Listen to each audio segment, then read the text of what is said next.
Hello student, good morning. In our previous lecture we learnt about random experiment sample space. आज हम थोड़ा कुछ revise कर लेते हैं. Right, what is the meaning of random experiment. आगे शुरुआत करने से पहले आज हम थोड़ा रिवाइज कर लेंगे सारे के सारे points. So what is the meaning of random experiment. A random experiment can be independently repeated under almost identical condition. All possible outcomes of the random experiment are known, but which outcomes will be appear cannot be predicted before conducting the experiment.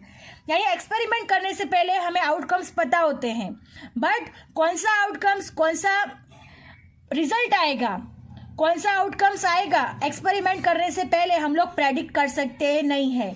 वो कब पता चलता है, जब हमारा experiment हो जाता है तब. अंडरस्टैंड. अब हम एक कॉइन ले लेते हैं. राइट, तो कॉइन के कितनी साइड्स होती है, 2 साइड्स होती है, हेड्स और टेल. राइट, अब हम उसको एक्सपेरिमेंट करते हैं, यानी उसको टॉस किया जाता है. अब कौन सा आउटकम्स आएगा वो हमें पता नहीं है, बट हमें पता है कि 2 ही आउटकम्स है, एच और टी, बट कौन सा आएगा वो हमें पता नहीं है. तो उसको क्या बोलते हैं, random experiment. The random experiment result into certain outcomes. यानी एक्सपेरिमेंट करने के बाद कोई भी आउटकम्स आ जाता है, या तो एच आता है या तो टी आता है, या तो हेड्स आएगा या तो फिर टेल्स आएगा. अंडरस्टैंड. उसको क्या कहा जाता है, random experiment. Now moving to the sample space. So what is the meaning of sample space. The set of all possible outcomes of a random experiment is called a sample space. यानी all the possible outcomes of the random experiment, उसको क्या कहा जाता है, sample space. यानी अगर हम एक टॉस अ बैलेंस कॉइन, तो उसके आउटकम्स कितने होंगे, एच और टी. तो U is equal to sample space क्या हो गया, एच और T. Understand. Then next, throw a balance die with 6 faces numbers. यानी उसके आउटकम्स कितने होंगे, 1 2 3 4 5 6. तो ये हमारा क्या हो गया, sample space. Understand. What is the meaning of random experiment and what is the sample space. I hope you understand it very well. Right, random experiment means जो एक्सपेरिमेंट होता है जिसकी हम आउटकम्स पता है, बट कौन सा अपीयर होगा वो प्रेडिक्ट कर सकते नहीं है.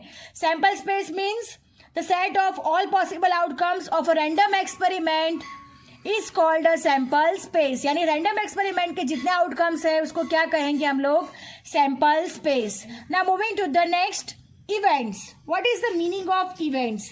तो events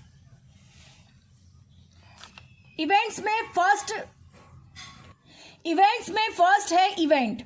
right, event a subset of a sample space of a random experiment is called an event. The events are generally denoted by A. यानी क्या होता है, the subset of the sample space. Sample space में से जो random experiment होते हैं उसको क्या बोलते हैं, इवेंट बोलते हैं.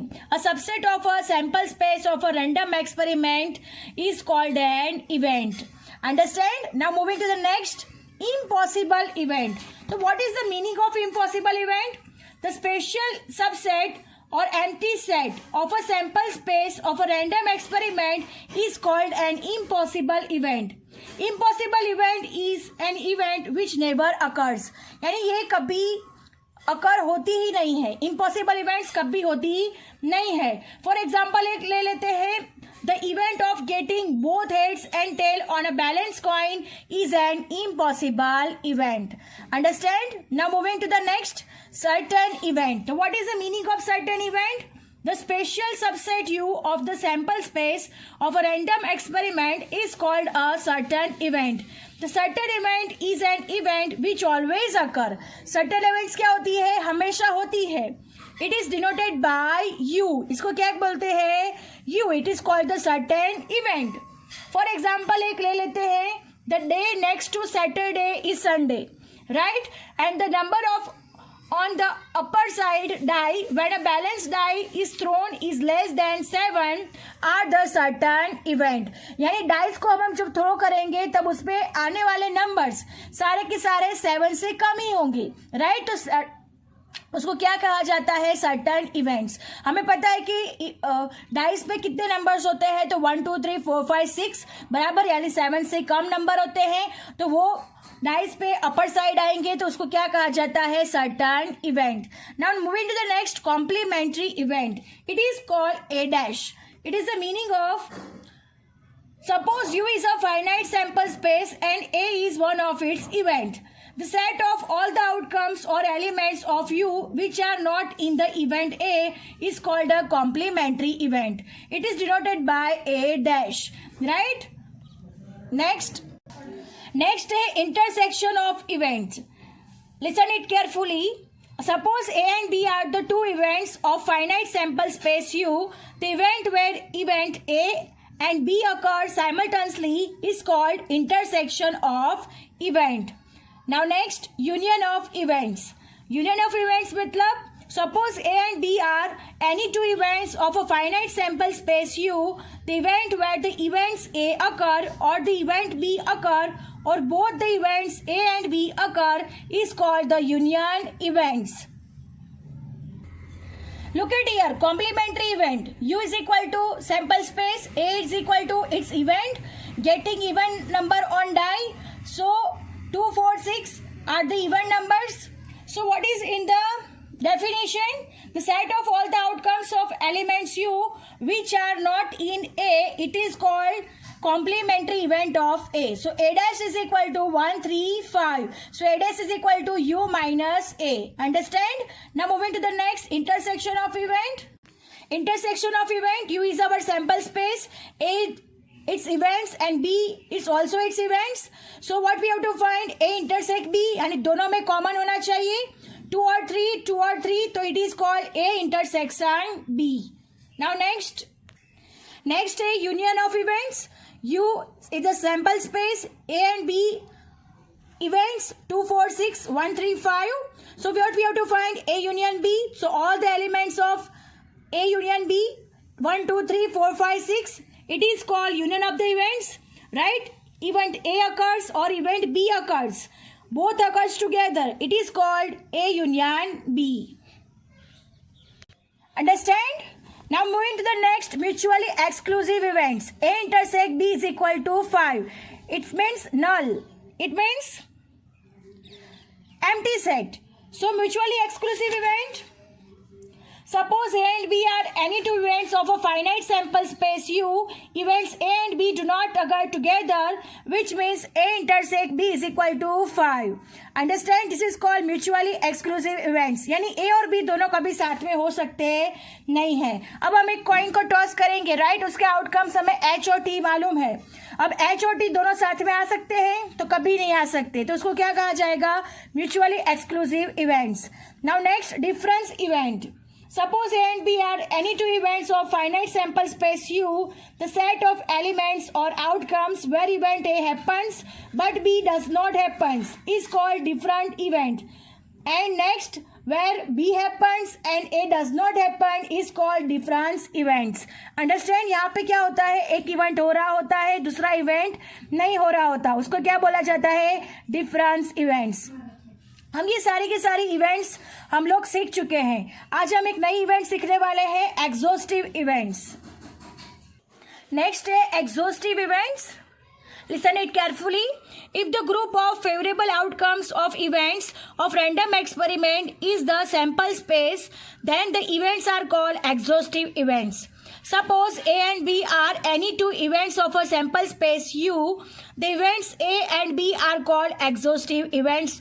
If the union A union B of the two events A and B is sample space U, that it is A union B is equal to U. यानी A union B करने से हमारा U वापस मिल जाता है, तो उसको क्या कहा जाएगा, exhaustive events. Understand? A and B both are their events, और दोनों को A union B करने से हमें पूरा का पूरा सैंपल स्पेस U मिल जाता है, तो उसको क्या कहा जाएगा, exhaustive events. For example, denote the outcomes H as event A and the outcomes T as event B when the balanced coin is tossed. हम अगर एक एक बैलेंस कॉइन को टॉस करेंगे तो उसके आउटकम्स क्या है, एच और टी। एच क्या है हमारा, इवेंट ए है, और टी हमारा क्या है, इवेंट बी है। It is clear in this case that A is equal to H and B is equal to T and A union B is equal to H और T, यानी A union B क्या हो गया हमारा U, यानी sample space हो जाता है। तो A and B are exhaustive events. Understand what is the meaning of exhaustive event? Now moving to the next event. Next है mutually exclusive and exhaustive events. Suppose A and B are two events of the finite sample space U. This two events A and B are called the mutually exclusive and exhaustive events. If A intersect B is equal to 5, it means empty set, and A union B is equal to U. It should be noted here that all the mutually exclusive events need not to be exhaustive events, and similarly all the exhaustive events need not be mutually exclusive events. अब हमें क्या करना है, जो U है sample space, उसके दो events है, इवेंट्स A और इवेंट्स B। अब उसका हम इंटरसेक्ट फाइंड करेंगे तो क्या आएगा, एम्प्टी सेट आएगा, और ए यूनियन बी फाइंड करने से क्या मिलेगा हमें, सैंपल स्पेस यू। तो जब ऐसी इवेंट्स बनती है तो उसके क्या कहा जाता है, mutually exclusive and exhaustive events. For example, consider the sample space U is equal to 1, 2, 3, 4, 5, 6 of the experiment of throwing a balanced die. एक डाई फेंकने से हमें कौन से आउटकम मिलते हैं, 1, 2, 3, 4, 5, 6.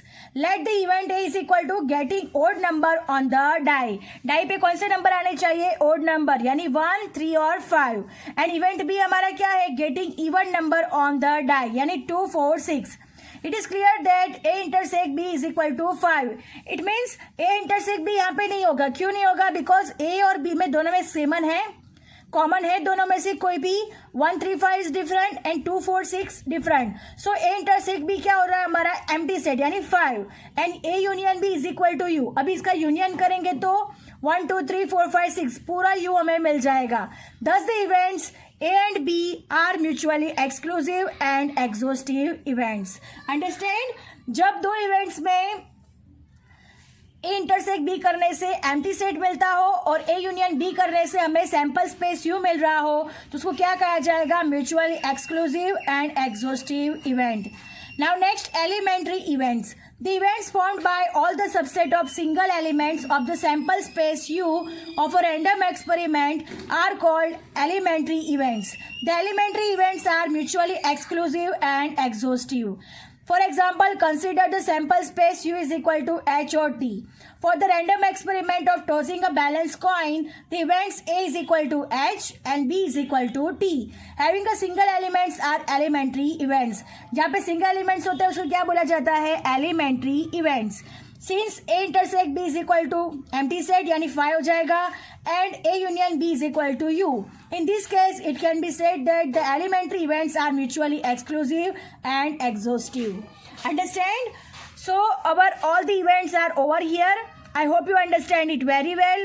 हमें ये सारी events prepare करनी है because ये events section E में ask होती है, right?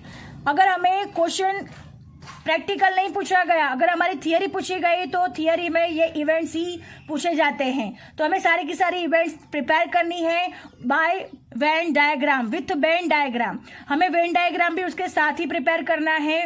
With Venn diagram you have to prepare all this events properly, understand. और उसके साथ आपको इसका मीनिंग लिखना है और उसके साथ उसका एग्जाम्पल भी लिखना है, understand. Our lecture is over here. I hope you understand it very well. Thank you, students.